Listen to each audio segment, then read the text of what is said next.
ప్రభువైన యేసుక్రీస్తు నామంలో మీకు అందరికీ మరొకసారి శుభములు, అడ్వెంట్ శుభములు. మనము అడ్వెంట్లో రెండవ వారానికి చేరి ఉన్నాము. మరి నిన్న అడ్వెంట్లో రెండవ ఆదివారం కాబట్టి మనం అదే వాక్య భాగాల మీద ధ్యానం చేయాలని నేను ఆశించి అదే వాక్య భాగాలను ఇప్పుడు మనం ధ్యానించబోతున్నాము.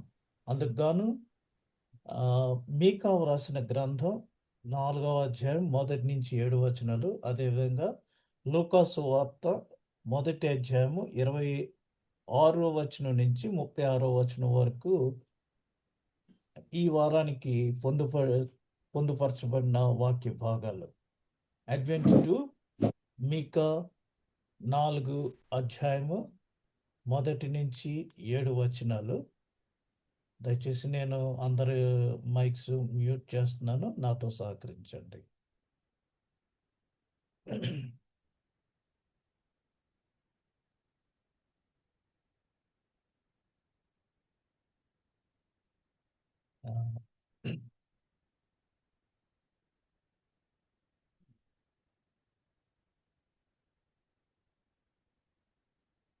ఒక నిమిషం.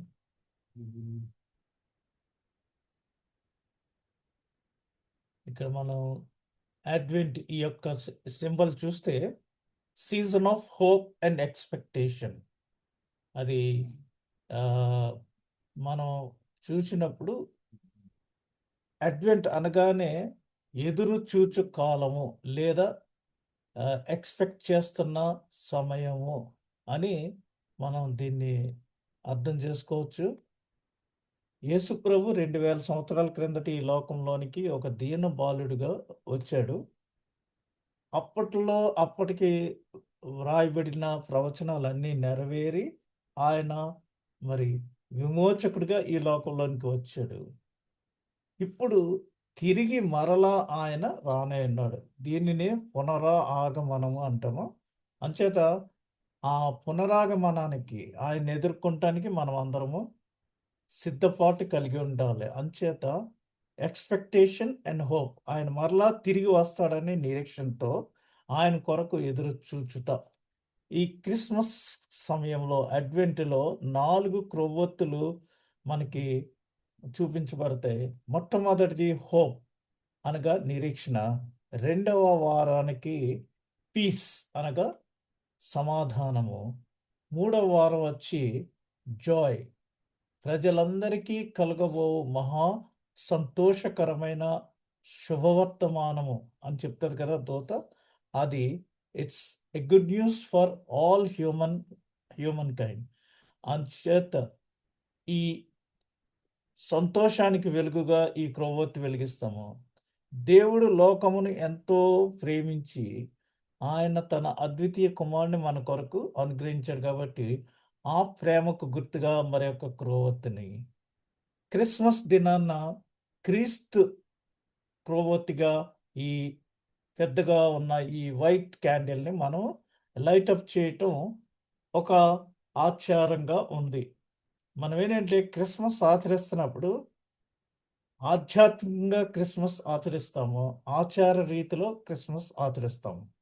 రెండు కూడా ఉండాలి. ఆధ్యాత్మికంగా అంటే ఇవన్నీ చేసినా మనకేమి తృప్తి లేకపోతే ఆధ్యాత్మికత ఏమి ఉండదు.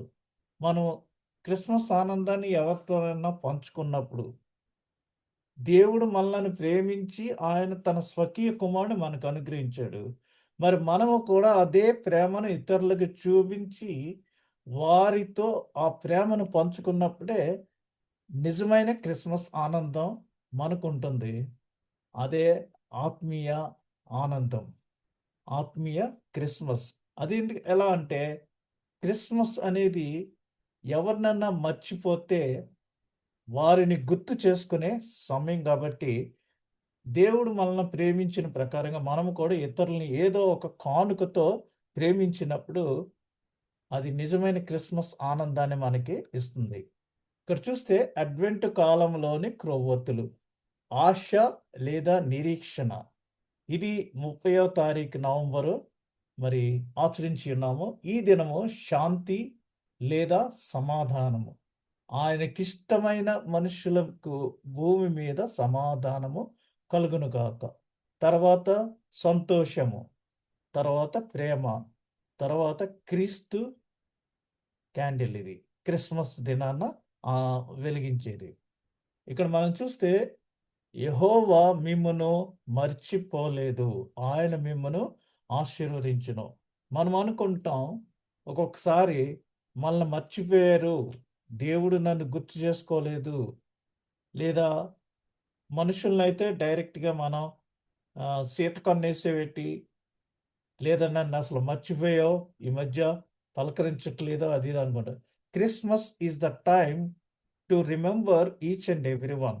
ఎప్పుడు ఫోన్ చేయకపోయినా సంవత్సరానికి ఒక్కసారైనా నియర్ వన్స్ తోటి, లవ్డ్ వన్స్‌కి, ఫ్రెండ్స్‌కి శుభాకాంక్షలు తెలుపుకుంటాం గానీ, లేదా వారి యోగక్షేమాలు తెలుసుకుని. సో, అదే విధంగా దేవుడు కూడా మన స్థితిగతులను గురించి, మన గురించి మర్చిపోలేదు. మనలను గుర్తు చేసుకొని, మరి ఆయన మనకి ఏది అవసరమో అది ఇవ్వటానికి సిద్ధంగా ఉన్నాడు. అందుకనే పోయిన వారము జకర్యాకు మరి దూత ప్రత్యక్షమై, "నీకు కుమారుడు అనుగ్రహించబడతాడు. నువ్వు కుమారుని కంటున్నావు" అని చెప్పింది. అంటే ఏదైతే మా మరి మరుగు చేయబడిందో ఆహ్, స్ ఇప్పుడు అది మరి యాక్షన్‌లోకొస్తది. లవ్ ఇన్ యాక్షన్ అన్నమాట. ఎందుకంటే దేవుడు ఎవరిని కూడా మర్చిపోరు.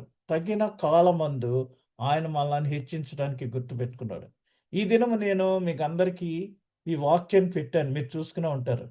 ఇదిగో సమస్తమును నూతనమైనవిగా చేయుచున్నాను. ఈ మాటలు నమ్మకమును నిజమునై ఉన్నవి.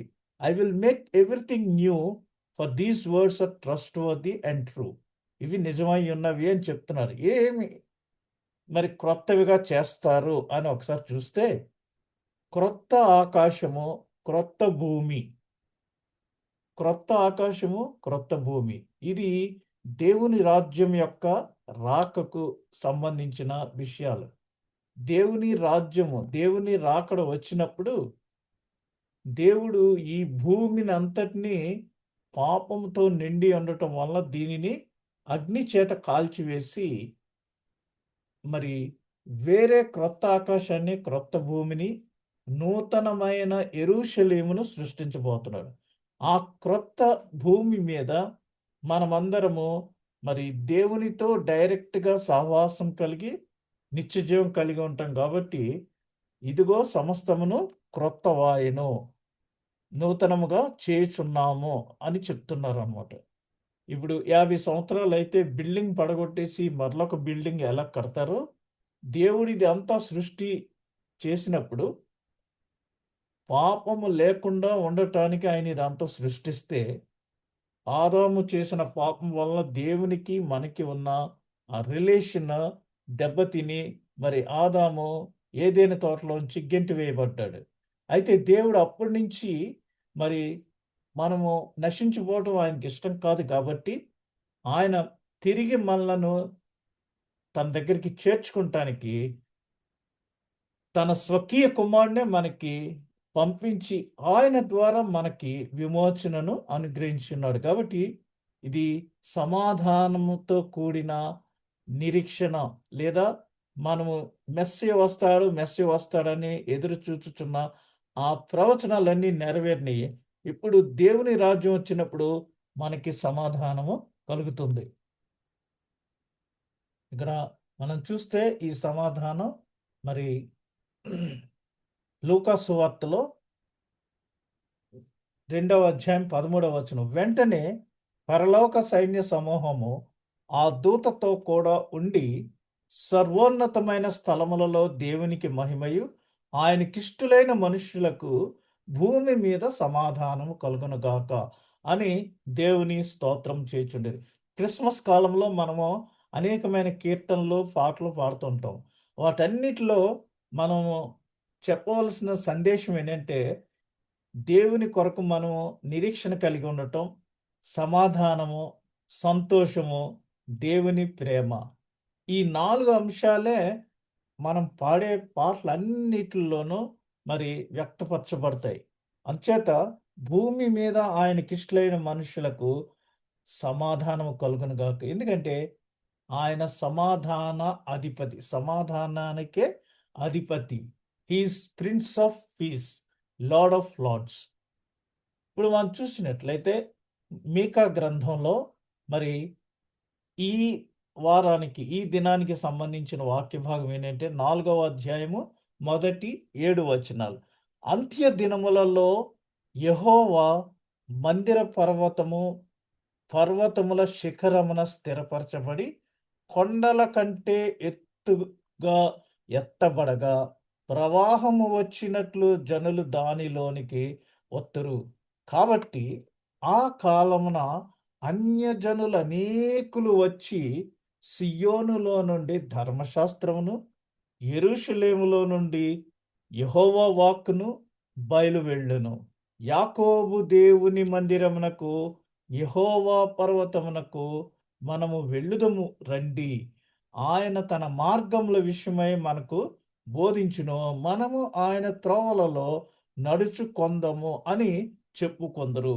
ఈ రోజున మనం చూస్తే చాలామంది మరి వీలైనంత వరకు వారు హోలీ ల్యాండ్ దర్శించాలని ఎంతో ఆశపడుతూ ఉంటారు.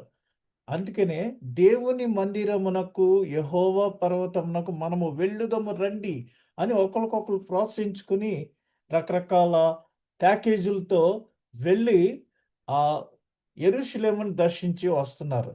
ఇంకొకటి ఏంటంటే ఆయన మధ్యవర్తి అయి అనేక జనములకు న్యాయము తీర్చును. సో దేవునికి మనకి ఉన్న సంబంధం తెగిపోయినప్పుడు యేసు ప్రభు మధ్యవర్తిగా, ఒక అంబాసిడర్గా, ఒక సమాధానాధిపతిగా వచ్చి దేవునికి మనకి మరి ఆ యొక్క కనెక్షన్, రికన్సైలేషన్ అంటాం. అనగా పోగొట్టుకొనిన ఆ యొక్క సమాధానాన్ని తిరిగి ఆయన మనకు అనుగ్రహించారు. అందుచేత మనము తండ్రి, పరలోకమందున్న మా తండ్రి అని పిలవగలిగే ఆ యొక్క రిలేషన్ని మరి క్రియేట్ చేసింది యేసు ప్రభు. అనేక జనములకు న్యాయము తీర్చును. అనేక జనాలంటే యూదులు, అన్యులు వీరిరువురికి మధ్య ఉన్న డిస్ప్యూట్, ఆ మధ్య ఉన్న గోడ ఆయన తీసివేసి మరి వారిరువురికి న్యాయము చేకూర్చాడు. దూరమున నివసించు బలము గల అన్యజనులకు తీర్పు తీర్చును. వారు తమ ఖడ్గములను నాగటి నక్కులను గాను, తమ ఈటెలను మచ్చుకత్తులుగాను సాగుగొట్టుదురు. జనము మీదికి జనము ఖడ్గము ఎత్తక ఉండును. యుద్ధము చేయి నేర్చుకొనుట జనులు ఇక మానివేతురు. ఎప్పుడు ఆయన వచ్చినప్పుడు సమాధాన అధిపతిగా సమాధానాన్ని చేకూర్చినప్పుడు ఇవన్నీ జరుగుతాయి. ఎవరి భయము లేకుండా ప్రతివాడును తన ద్రాక్ష చెట్టు క్రిందను, తన అంజూరపు చెట్టు క్రిందను కూర్చుండును. సైన్యములకు అధిపతియగు యెహోవా మాట ఇచ్చి ఉన్నాడు. ఈ ఫ్రీడమ్ ఆఫ్ లివింగ్ ఇవన్నీ ఎప్పుడు వస్తాయంటే ఆయన తిరిగి వచ్చినప్పుడు ఈ ప్రవచనాలన్నీ ఒక్కొక్కటి నెరవేరుతున్నాయి. సో యేసుప్రభు యొక్క జననం గురించి మీకా కూడా మరి ముందుగా ప్రవచించి ఉన్నాడు. దానికి సంబంధించి ఇదిగో మీ మధ్యకు ఆయన రానయున్నాడు అని ఇక్కడ చెప్పబడి ఉన్నది. మీకాలో ఇంకోటి ఏంటంటే 5వ అధ్యాయము 2వ వచనంలో బెత్లెహేము ఎఫ్రాతా యూదావారి కుటుంబములలో, అక్కడ 2 రాజ్యాల కింద ఉన్నాయి. యూదయ, సమరయ అంటే ఒకటి నార్దరన్, ఒకటి సదరన్ కింద 2 రాజ్యాలు. 10 గోత్రాలు ఒక రాజ్యం, 2 గోత్రాలు ఒక రాజ్యం కింద అక్కడ డివైడ్ అయి ఉన్నప్పుడు మరి యూదావారి కుటుంబముల్లో నీవు స్వల్ప గ్రామమైన నా కొరకు ఇశ్రాయేలీయులను ఏలబోవువాడు నీలో నుండి వచ్చును. పురాతన కాలము నుండి శాశ్వత కాలము ఆయన ప్రత్యక్షమగుచుండెను. అందుచేత సకల జనములు తమ తమ దేవతల నామము స్మరించు నడుచుకొందురు. ఇప్పుడు ఇది ఎంత ఎక్కువైంది అనేది మీకు అందరికీ అర్థమవుతుంది, నేను చెప్పనవసరం లేదు. తమ తమ దేవతల నామము స్మరించుచు నడుచుకుంటున్నారు. మనమైతే మన దేవుడైన యెహోవా నామమును ఎల్లప్పుడూ స్మరించుకుంటాం. ఆ దినమున నేను కుంటివారిని పోగు చేయుదును, అవతలకు వెళ్ళగొట్టబడిన వారిని, బాధింపబడిన వారిని సమకూర్చుదును. ఇదే యెహోవా వాక్కు. దీని యొక్క రిఫ్లెక్షను లూకా సువార్తలో ఏముంటదంటే, బీదలకు సువార్త ప్రకటించుటకు నేను అభిషేకించబడితిని అని యేసుప్రభు చెప్తాడు. చీకటిలో మరణ ఛాయలో ఉన్న వారిని వెలుగులోనికి తీసుకురావటం, గొట్టబడిన వారిని వెలికి బయటకు తీసుకురావటం, ఇవన్నీ అక్కడ లూకా సువార్తలో చెప్పబడి, అది దానికి ముందుగా మీకాలో నేను కుంటి వారిని పోగు చేయుదును, అవతలకు వెళ్ళగొట్టబడిన వారిని, బాధింపబడిన వారిని సమకూర్చుదును. దైన తర్వాత కుంటివారిని శేషముగాను దూరముగాను వెళ్ళగొట్టబడిన వారిని బలమైన జనముగాను నేను చేతును. వాళ్ళు నెంబర్ 1 అయ్యేటట్టు నేను చేస్తాను. యెహోవా సియోను కొండయందు ఇప్పటి నుండి శాశ్వత కాలము వరకు వారికి రాజుగా ఉండును. ఇవన్నీ చూస్తే మనము మరి ఒకప్పుడు బయటకు వెళ్ళగొట్టబడిన వారు, బాధింపబడిన వారిని సమకూర్చుదును. అంటే యేసుప్రభు టైంలో మరి యూదులు బయటకు వారందరూ చెదిరిపోయారు.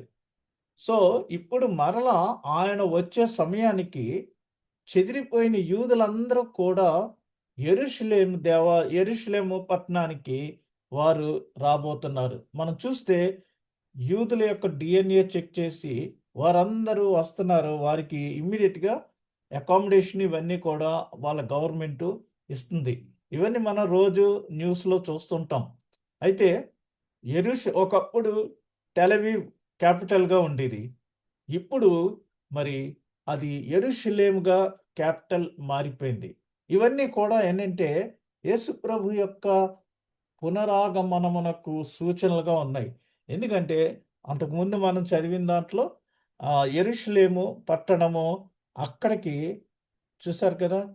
ఆహ్, కాబట్టి ఆ కాలమున అన్యజనులు అనేకులు వచ్చి సీయోను స్ యెహోవా పర్వతమునకు వెళ్ళుదాం రండి అని చెప్పుకొనుచు మరి యెరూషలేము క్యాపిటల్‌గా అక్కడ ఆరాధించటానికి వస్తున్నట్టుగా ఇక్కడ వాక్యము తెలియజేయబడుతుంది. కాబట్టి ఇక్కడ ఈ దినము మీకా ద్వారా మనం తెలుసుకోవాల్సిన విషయాలేంటంటే, ఈ ఉన్న 7 అధ్యాయాల్లో మీకా ప్రజలకు బోధించిన 3 ముఖ్యమైన విషయాలు ఏమంటే, తీర్పు వచ్చుచున్నది. ఈ మొదటి 2 అధ్యాయాలు. ఆయన వచ్చి మరి ఆహ్, సద్భక్తులందరినీ చక్కగా ఒక చోటకి తీసుకెళ్తాడు. మనందరినీ విమోచించటానికి ఆయన రానే ఉన్నాడు, వచ్చుచున్నాడు. He is coming. ఇది మనము అడ్వెంట్ అనగా ఎదురు చూచు కాలము. ఆయన తీర్పుకు మనము సిద్ధపాటు కలిగి ఉండే కాలము. బుద్ధిగల కన్యకల్లాని సిద్ధల్లో నూనె వేసుకొని ఆయన ఎదుర్కొనటానికి తగిన సిద్ధపాటు కలిగి ఉండే కాలము. ఈరోజు ప్రభువును నమ్ముకొనుము. ఇంకా ఎవరైనా నమ్ముకోని వాళ్ళు ఉన్నట్లయితే అన్యజనులు వారు ప్రభువును అంగీకరించి నమ్ముకొనాలి. ఎందుకంటే ఆయనను అంగీకరించుము అని ఇక్కడ మరి మీకా 4వ అధ్యాయము మొదటి 7 వచనాల్లో తెలియజేయబడుతుంది. సకల జనములు తమ తమ దేవతల నామము నడుచుకొందురు. మనమైతే మన దేవుడైన యెహోవా నామమును ఎల్లప్పుడూ స్మరించుకుంటాము. అంచేత వర్షిప్ అవర్ లార్డ్. తీర్పు వస్తుంది కాబట్టి ప్రిపేర్డ్‌గా ఉండండి. విమోచకుడు వస్తున్నాడు మనల్ని. ఆయన మనల్ని ఇబ్బందుల్లో నుంచి, కష్టాల్లోంచి విమోచిస్తాడు. కాబట్టి మనం ఆయనను నమ్ముకొని ఆయనను ఆరాధించండి. ఆయనకు విధేయులుగా ఉండండి అని మీకా ఈ 7 అధ్యాయాల్లో మరి ముఖ్యంగా ఈ 3 విషయాలు తెలియజేయుచున్నాడు. ఇక్కడ మనం చూస్తే ఇక్కడ 2 పాటలు నేను మీకు వివరిస్తున్నాను చూడండి.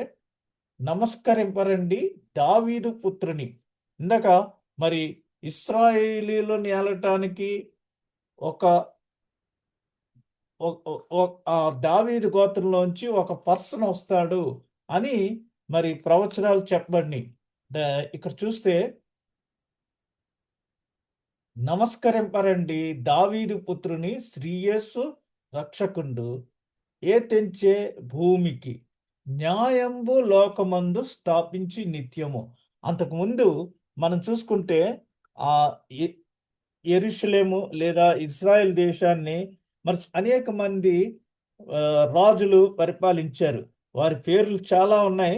అయితే యోతాము, హిజ్కియా వీరిద్దరూ దేశానికి చేసిన మంచి రాజులు పాలకుల్లో. కానీ ఆహాజు రాజు వచ్చి దేశాన్ని విగ్రహారాధనకి అమ్మివేసినటువంటి దుష్టుడు. కాబట్టి మరి విగ్రహారాధన అనేది దేవునికి అస్సలు కూడా సహించలేని ఆ ఆ, కార్యము.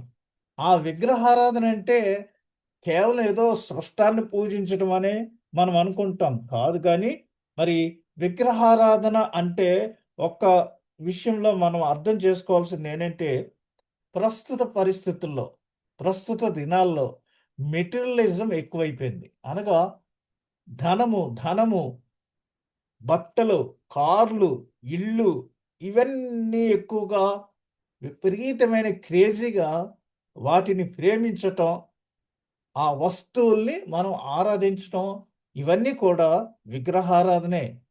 ఈ విగ్రహారాధన మరి నాశనం చేసి వాటిని కంప్లీట్గా అగ్నితో ధూళిగా మార్చే రోజు వస్తుంది, ఆయన రానయున్నాడు అని మీకా ప్రజలకు హెచ్చరించుచున్నాడు. ఎందుకంటే మనందరి పాపముల విషయమై మరి ఆయన రానయున్నాడు, వచ్చి సమస్తమును నూతనవిగా క్రొత్తవిగా చేయుదును. అంటే ఏంటంటే ఇక్కడ ఉన్న ఆ విషయాలన్నిటినీ ధూళిగా మార్చేసి అగ్నితో కాల్చివేసి మరి సమస్తమును క్రొత్తవిగా చేస్తాను. నూతన భూమి, నూతన ఆకాశం. అంచేత శ్రీరక్షకుండు ఏ తెంచి భూమికి న్యాయము లోకమందు హీ విల్ ఇన్స్టాల్ మరి జస్టిస్ అన్నమాట. చాలామంది అన్యులు కూడా, హిందువులు కూడా చెప్తుంటారు దుష్ట శిక్షణ, శిష్ట రక్షణ అని ఏదో చెప్తుంటారు వాళ్ళు. అలాగా ఈ లోకములో న్యాయాన్ని ఆయన స్థాపించి నిత్యము ఇంకా అన్యాయం అంతా, ఇంజస్టిస్ అంతా పోగొట్ట వచ్చెను. ఇక్కడ మరలా ఇంకొకటి, సద్భక్తులందరూ ఖర్జూర రీతిని, మనం ఎప్పుడైతే ఖర్జూరం అని చెప్పామో, ఖర్జూరము కానీ ఒలీవులు కానీ చెప్తే అవి గ్రోత్కి ఇండికేషన్, అంటే వర్ధిల్లటం. ఖర్జూర వృక్షాలని, ఒలీవుల చెట్లని, నీ పిల్లలు ఒలీవ మొక్కల్లా ఉంటారు నీ బల్ల చుట్టూ అని చెప్తారు. అంటే ఇట్ ఈస్ ఎ డెవలప్మెంట్ లేదా గ్రోత్ అన్నమాట. కాబట్టి సద్భక్తులందరూ ఖర్జూర వృక్షాల్లానే వర్ధిల్లుతూ ఉంటారు.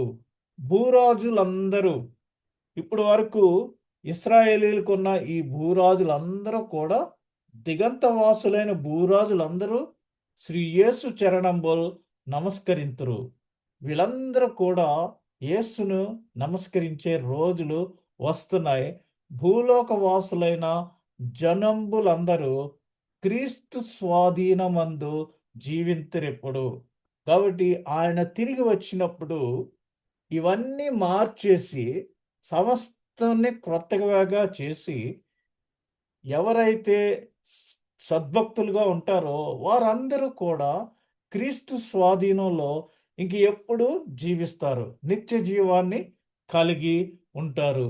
విరోధులైన వారిని జయింపనెన్నడున్ సింహాసనము మీద ఆసీనుడగును. ఇక విరోధులందరినీ, ఇక్కడ ఇశ్రాయేలును పరిపాలించే రాజులు వాళ్ళు చేసిన దుర్మార్గాలు ఇవన్నిటిని చెప్చు మరి ఇక దావీదు గోత్రం నుంచి ఒక పర్సన్ వస్తాడు, అతను సింహాసనం ఆసీనుడు అవుతాడు అని దేవుడు చెప్పిన ఆ ప్రవచనాలన్నీ నెరవేరే సమయం ఇది. అందుచేత మొట్టమొదటి క్యాండిల్ మీరిక్కడ చూస్తే ప్రవచనాలు నెరవేర్పుకు కూడా ఇక్కడ ప్రవక్తల ప్రవచన నెరవేర్పు నిరీక్షణ. అవన్నీ నెరవేరి క్రొత్త ఆకాశము, క్రొత్త భూమి మనకు రానయున్నది. అందుచేత ఆ ప్రవచనాలన్నిటికీ ఇది మరి నెరవేర్పు. ఇక్కడ ఇంకొక పాటలో ఏంటంటే, హాయి లోకమా ప్రభు వచ్చెన్. ఇక్కడ సాతాను రాజ్యము నశింపచేసి యేసే జయంబును పొందును.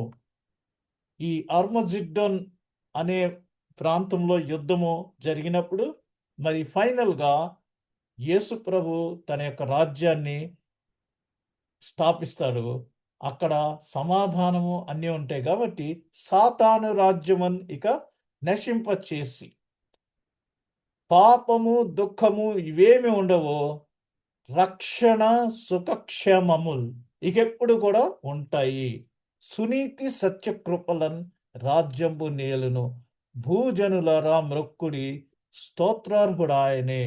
Worship, adore him, worship him. ఎందుకంటే ఆయన పూజనీయుడు. క్రిస్మస్ అనగా క్రైస్ట్ మాస్, క్రిస్టోస్ మాస్ అంటే క్రీస్తును ఆరాధించటం. కాబట్టి భూజనులారా మ్రొక్కుడి, ఈయన స్తోత్రార్హుడు.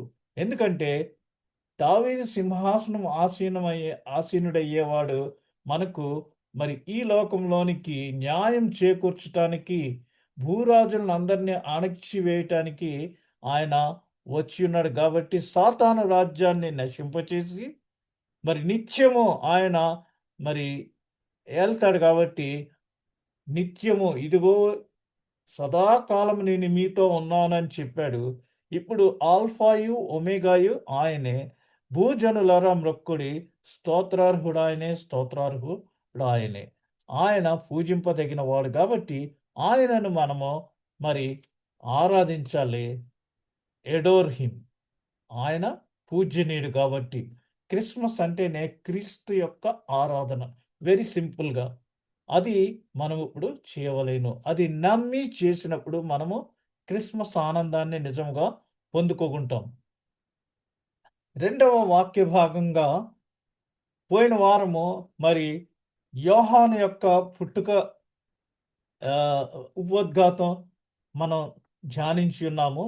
ఈ వారము దానికి కంటిన్యూషన్‌గా ఆహ్, అదే దూత, గబ్రియేల్ దూత జకర్యాకు నీకు కుమారుడు అనుగ్రహించబడతాడని చెప్పిన తర్వాత మరి 6 నెలల తర్వాత లూకా సువార్త మొదటి అధ్యాయం 26వ వచనం ప్రకారం 6వ నెలలో గబ్రియేలును దేవదూత గలిలయలోని నజరేతను ఊరిలో అక్కడ వచ్చి మరియమ్మను సందర్శించింది. కాబట్టి ఇక్కడ ఈ నెక్స్ట్‌ది మనకి టైటిల్ ఏంటంటే గబ్రియేలు మరియను సందర్శించుట. ఈ సందర్శనలో చాలా విషయాలున్నాయి. ఎప్పుడొచ్చిందంటే జకర్యాకు నీకు కుమారుడు అనుగ్రహించబడతాడు అని ఎలిజబెత్ కన్సీవ్ అయిన తర్వాత 6వ నెలలో గబ్రియేలు మరి మరియమ్మ దగ్గరికి వచ్చింది. వచ్చి ఆమెతో మెస్సియకు నువ్వు తల్లి అవుతావు అని ఆమెకి చెప్పింది. మెస్సియకు. ఈ మెస్సి అంటే ఆ రోజుల్లో యూదులందరూ కూడా మెస్సియ వస్తాడు, మెస్సియ వస్తాడు, మా కష్టాలన్నీ తీరిపోతాయి. అలాగప్పుడు గవర్నమెంట్స్ మారుతా ఉంటాయి. వారు రోమా ప్రభుత్వము కంట్రోల్‌లో ఉన్నారు ఆ టైంలో. సో, యూదులకు ఒకళ్ళు రాజుగా వస్తారు. ఆయన వచ్చినప్పుడు మాకందరికీ ఫ్రీడమ్ వస్తది అని. ఇప్పుడు మన దేశంలో కూడా రకరకాల గవర్నమెంట్స్ వచ్చినప్పుడు, ఆ గవర్నమెంట్ ఇష్టం కానప్పుడు మరొక గవర్నమెంట్ 5 సంవత్సరాల తర్వాత వస్తాది. అప్పుడు మా కష్టాలన్నీ తీరిపోతాయి అని ఒక రకమైన ఎదురు ఏ విధంగా చూస్తారో ఈ రోమా ప్రభుత్వంలో అణగద్రొక్కబడి ఉన్న యూదులందరూ కూడా మరి మెస్సీ వస్తాడు. మెస్సీ వచ్చి ఆయన రాజ్య స్థాపన చేస్తాడు. మాకందరికీ న్యాయం జరుగుతది. ఆయన రాక కోసం అని వారు గ్రంథాలు ఎప్పుడూ చదువుతా ఉండేవారు. వాళ్ళు బిలీవర్స్ అన్నమాట. ఎవరంటే మరి యేసు ప్రభు తాను ఎంచుకున్న శిష్యులు పేతురు, యోహాను, నతనయేలు వీరందరూ కూడా ఆ యొక్క మరి గ్రంథాలు చదువుచు, ధర్మశాస్త్రాన్ని చదువుచు మెస్సీయ వస్తాడు అని మెస్సీయ కోసం ఎదురు చూచుచున్న కాలములో ఈ దూత వచ్చి మెస్సీయకు నువ్వు తల్లి అవుతావు అని ఆమెకి చెప్పినప్పుడు మరియా బహుశా యుక్త వయసులో ఉండి ఉండొచ్చు. ఎందుకనగా చిన్న వయసులోనే వివాహం చేసుకున్న యూదా అమ్మాయి ఈ అమ్మాయి. కాబట్టి ఆమెకు యోసేపు అనే వడ్రంగితో నిశ్చితార్థం జరిగింది. ఇది మనకి లేఖన భాగాల్లో ఉన్నాయి. ఈ దూత వచ్చి మరియను సందర్శించేటప్పటికే ఆమెకు యోసేపుతో ఎంగేజ్మెంట్ జరిగింది. నిశ్చితార్థం. ఇక్కడ మనకి ఈ రోజుల్లో నిశ్చితార్థం జరుగుతుందంటే మధ్యలో ఒక్కోసారి కొన్ని ఫట్ అయ్యే అవకాశం ఉన్నాయి. అయి బ్రేక్ అవుతున్నాయి. నిశ్చితార్థం జరిగి పెళ్లి సమయానికి బ్రేక్ అయ్యే కేసులున్నాయి. అయితే ఇక్కడ యూదుల ఆచారం ప్రకారంగా మరి అలా కాదు. నిశ్చితార్థం జరిగింది అంటే ఆల్మోస్ట్ వారిద్దరికీ వివాహము జరిగిన దానితో సమానము.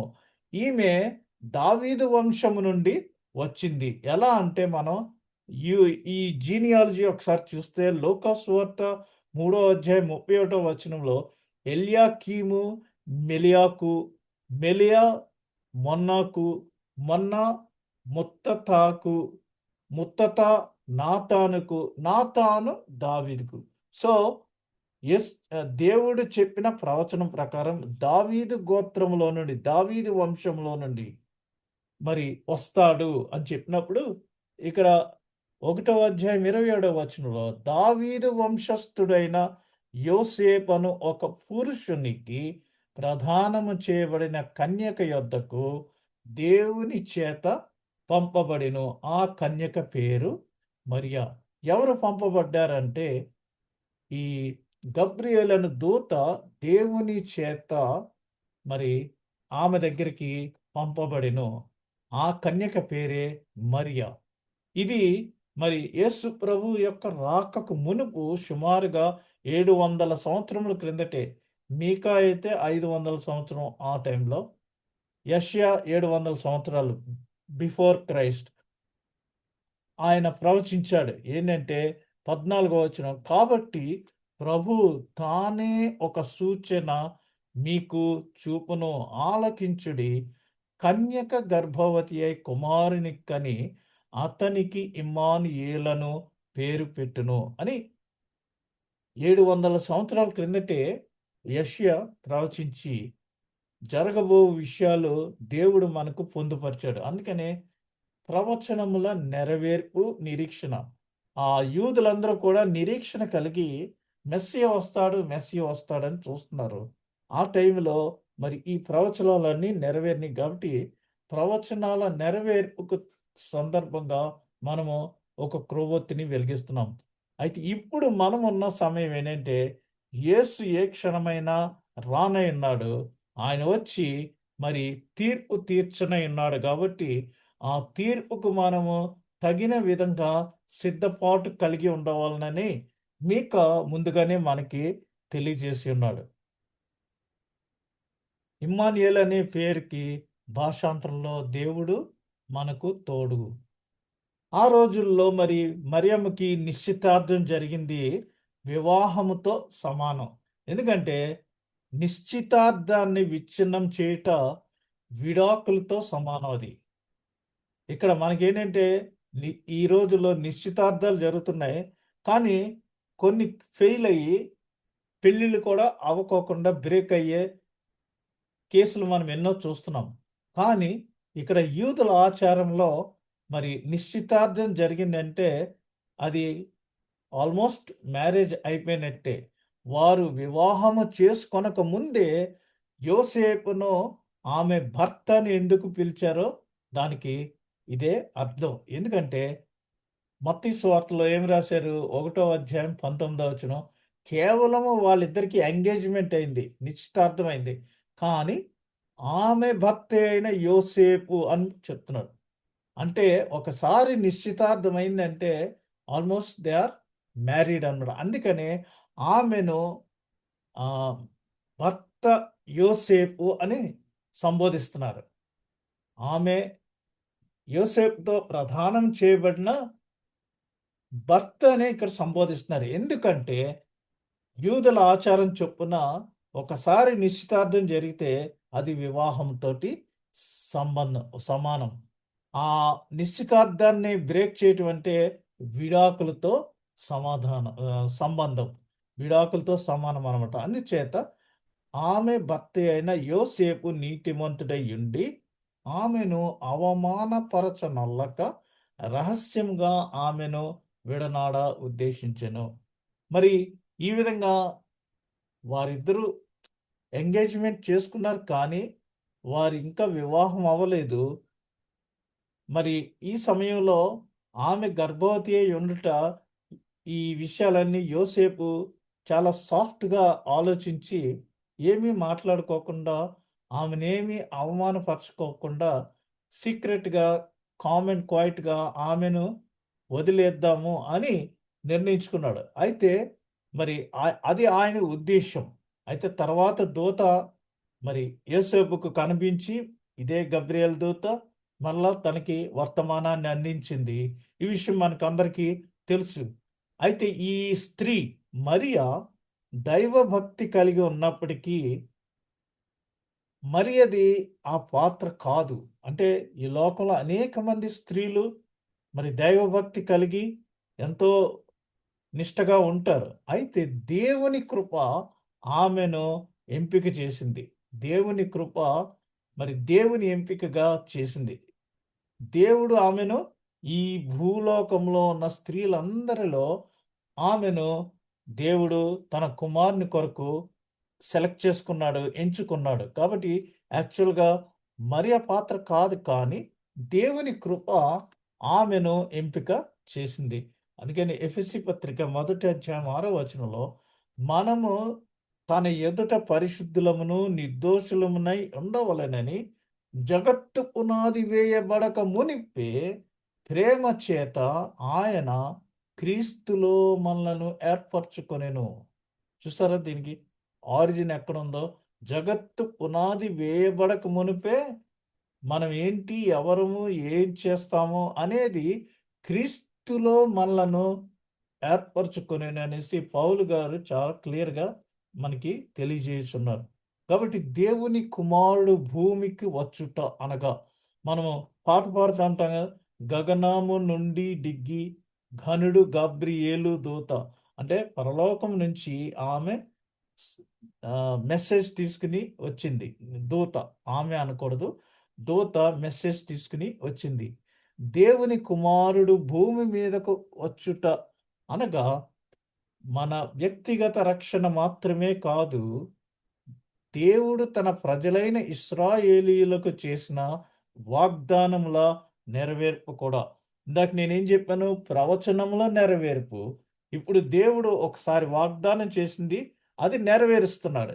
దేవుడు ఎప్పుడైనా సరే వాగ్దానం చేస్తే అది ఖచ్చితంగా నెరవేరుస్తాడు. దానికి టైం పెడతాడు. ఆ టైంలో కాలము సంపూర్ణమైనప్పుడు ఆయన స్త్రీ గర్భాన్న ఉదయించాడు అని గలతీ పత్రికలో మనకి ఉంది. అది డిజిగ్నేటెడ్ టైంలో ఆ వాగ్దానాన్ని ఆయన ఫుల్ఫిల్ చేస్తాడు. మనం చూస్తే లూకా సువార్త 1 అధ్యాయం 32 వచనంలో ఆయన గొప్పవాడై సర్వోన్నతిని కుమారుడు అనబడును, ప్రభువైన దేవుడు ఆయన తండ్రి అయిన దావీదు సింహాసనమును ఆయనకిచ్చును. ఇందాక మీరు మనం చూసినట్లయితే ఇక్కడ ఒక వాక్యం ఉంది, చూడండి. ఆ,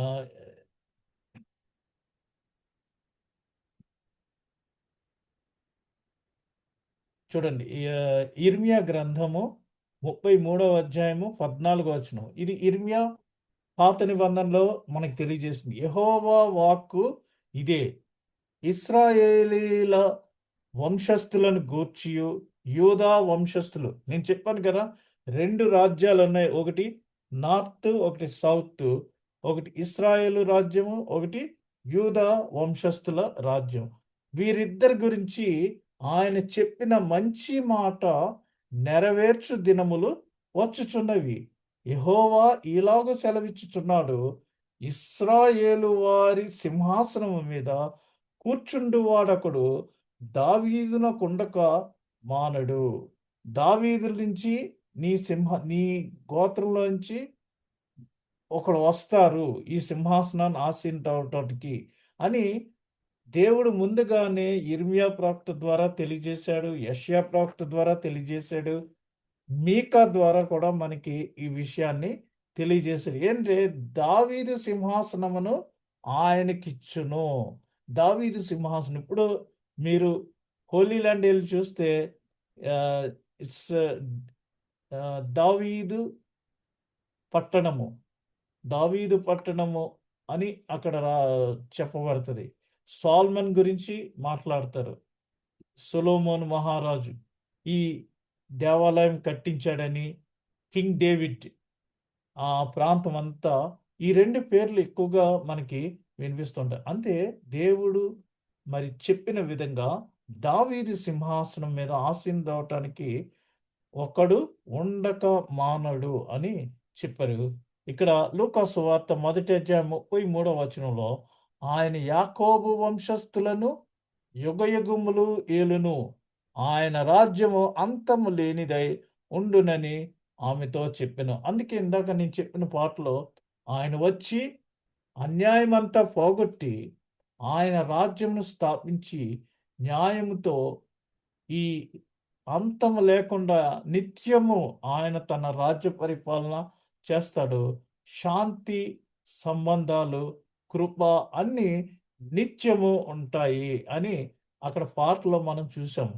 అదే మరి యాకోబు వంశస్థులను యుగయుగములు ఏలే ఆయన ఈ యేసు మరి దావీదు సింహాసనము మీద కూర్చుంటానికి ఆయన వచ్చుచున్నాడు అని ఇక్కడ చెప్పబడింది.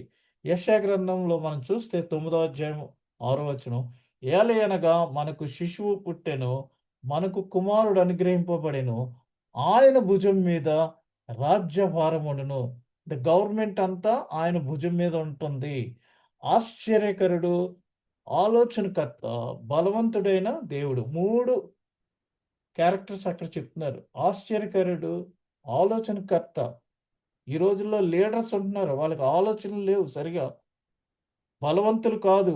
ఒకడు వెళ్ళిపోతే ఈడు బలహీనుడైపోతారు. అందరూ కలిస్తేనే బలం, లేదంటే ఎవరన్నా అందులోంచి పార్టీలోంచి వెళ్ళిపోతే అది బలం పోతుంటుంది. అలా కాదు, ఇక్కడ ఆయన ఆశ్చర్యకరుడు, ఆలోచనకర్త, బలవంతుడైన దేవుడు, నిత్యుడగు తండ్రి, ఆల్వేస్ సమాధానకర్తయగు అధిపతి, హీస్ ప్రిన్స్ ఆఫ్ పీస్ అని ఆయనకు పేరు పెట్టబడును. ఇది మొదలుకొని మిత్తి లేకుండా దానికి వృద్ధియు క్షేమమును కలుగునట్లు సర్వకాలము దావీదు సింహాసనమును రాజ్యమును నియమించును, న్యాయము వలనను నీతి వలనను రాజ్యమును స్థిరపరచుటకు అతడు సింహాసనాసీనుడై రాజ్య పరిపాలన చేయును. సో ఈ గవర్నమెంట్ భారం అంతా కూడా ఆయన భుజం మీద ఉంటుంది. సైన్యములకు అధిపతి యెహోవా ఆసక్తి కలిగి దీనిని నెరవేర్చును. కాబట్టి ఆయన భక్తుల ద్వారా, ప్రవక్తల ద్వారా తెలియజేసిన విషయాలు నెరవేర్చు సమయము ఇప్పుడు ఆసన్నమైంది. అదే అడ్వెంట్ కాలము, ప్రవచనములు నెరవేరు సమయం. ఎప్పుడు కూడా ప్రవక్తలు ఏంటంటే దేవుని దగ్గర నుంచి వర్తమానం తీసుకొని మనకు కన్వే చేయటమే వారి యొక్క బాధ్యత. ప్రవక్తకు దేవుడు ఏది చెప్పమంటే అది వెళ్ళి ఆ రాజులకు లేదా ఆ జనములకు వారు కన్వే చేస్తుంటారు. అది ప్రవక్తల యొక్క ముఖ్య లక్షణం. లూకా సువార్త 1:35 వచనంలో దూత పరిశుద్ధాత్మ నీ మీదికి వచ్చును మరైతో చెప్తుంది. 26వ వచనం నుంచి 36వ వచనం వరకు అని నేను చెప్పాను కదా, గబ్రియల్ దూత మరియను దర్శించటం. కాబట్టి ఆ దూత మరియతోటి ఈ విషయాలన్నీ చెప్పిన తర్వాత పరిశుద్ధాత్మ నీ మీదికి వచ్చును. కాబట్టి సర్వోన్నతుని శక్తి నిన్ను కమ్ముకొనెను గనుక పుట్టబోవు శిశువు పరిశుద్ధుడై దేవుని కుమారుడు అనబడను. ఈ విషయం మీద చాలా మందికి మరి విపరీతమైన డిబేట్స్ చేసుకుంటూ ఉంటారు. ఆయన మనుష్య కుమారుడు, దేవుని కుమారుడు ఎలా అవుతాడు?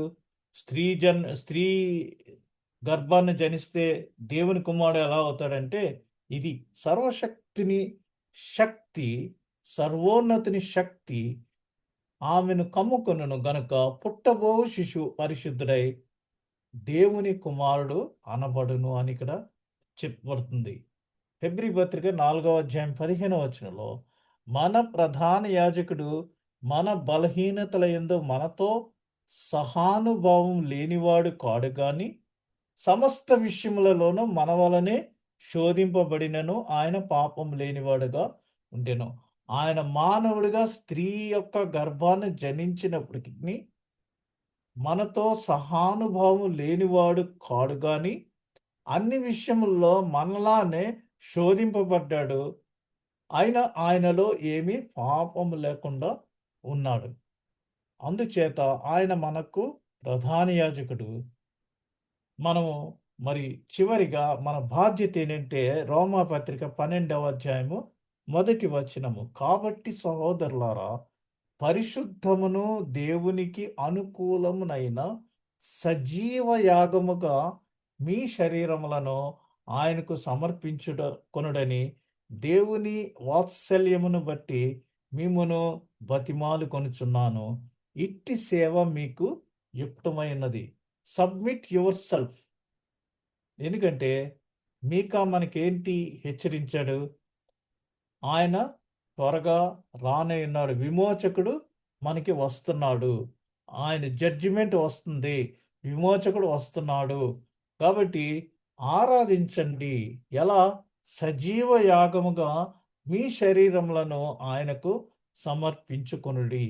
ఆరాధింతుము ఆరాధింతుము అని పాట పాడతాం. లేదా ఓ సద్భక్తులారా స్తోత్రార్హుడాయనే స్తోత్రార్హుడాయనే అని మనం ఆరాధిస్తున్నాము. క్రిస్టోస్మాస్ అంటే క్రీస్తును ఆరాధించుట. కాబట్టి మన శరీరాన్ని సజీవ యాగంగా మన శరీరములను ఆయనకు సమర్పించి మనము ఆయనను ఆరాధించవలసిన వారమే ఉన్నాం. ఇది దేవుని వాత్సల్యమును బట్టి మిమ్మును బతిమాలు కొనుచున్నాను అని పౌలు గారు మనకందరికీ హెచ్చరించుచున్నాడు. ఇట్టి సేవ మనకు యుక్తమైనది. కాబట్టి ఈ క్రిస్మస్ కాలంలో మనము అన్ని విషయాలతో పాటు తెలుసుకోవాల్సింది ఏంటంటే కొన్ని ఆచారపరంగా మనం చేస్తున్నాము, కొన్ని ఆధ్యాత్మికంగా. క్రిస్మస్ అంటే ఏంటి? క్రీస్తు ఈ లోకంలోనికి 2000 సంవత్సరాల కిందట దీన బాలుడిగా వచ్చాడు. మనందరికి విమోచన నిమిత్తము వచ్చాడు. అంతేకాకుండా దావీదు సింహాసనాన్ని మరి ఆయన అలంకరించటానికి వచ్చాడు. దేవుడు ప్రవక్తల ద్వారా మనకు తెలియజేసిన విధంగా ఆ ప్రవచనాలు నెరవేరినాయి. ఇప్పుడు మరలా ఆయన తిరిగి రానయున్నాడు. అందుకొరకు మనము ఆయనను అంగీకరించి సజీవ యాగంగా మన శరీరములను ఆయనకు సమర్పించుకొని మరి ఆ తీర్పు కొరకు మనం అందరము సిద్ధపాటు కలిగి ఉండవలసిన సమయము. అప్పుడు ఆయన వచ్చినప్పుడు సద్భక్తులందరినీ మరి ఆయనతో నిత్యము జీవించటానికి మనమందరము ఆయనతో కలిసి నిత్యము ఆరాధించుచు ఆయన సన్నిధిలో ఉంటాం. అటువంటి పరిస్థితి కొరకు మనమందరము we have to be prepared. అదే ఈ క్రిస్మస్ యొక్క ప్రిపరేషన్. అంతేగాని పిండి వంటలు చేయాలి, కొత్త బట్టలు కొనాలి, డెకరేషన్ చేయాలి, ఇంటికి రంగులు వేయాలి. These are all okay, good, no problem. కానీ మన హృదయాలని మనము సిద్ధపాటు కలిగి ఉండాలి. సజీవ యాగంగా మన శరీరాలని ఆయనకి సమర్పించుకొని మరి ఆయనను పోలి మనం నడుచుకొనుచు క్రీస్తు మనలను ప్రేమించి ఆయన్ని మన కొరకు విమోచకుడిగా ఎలాగ అనుగ్రహించాడో మనము కూడా ఇతరులను అదే విధంగా ప్రేమించినప్పుడు నిజమైన క్రిస్మస్ ఆనందాన్ని మనం అందరము చవి చూడగలము. అది ఆనందించగలము. ఆ విధంగా చేయటానికి మనం అందరము ఈ యొక్క క్రిస్మస్ సమయంలో మరి సిద్ధంగా ఉండాలనేసి మరి ఒకసారి మిమ్మల్ని అందరినీ హెచ్చరించుచు ఈ ఈ కొద్ది మాటలు నేను ముగించుచున్నాను.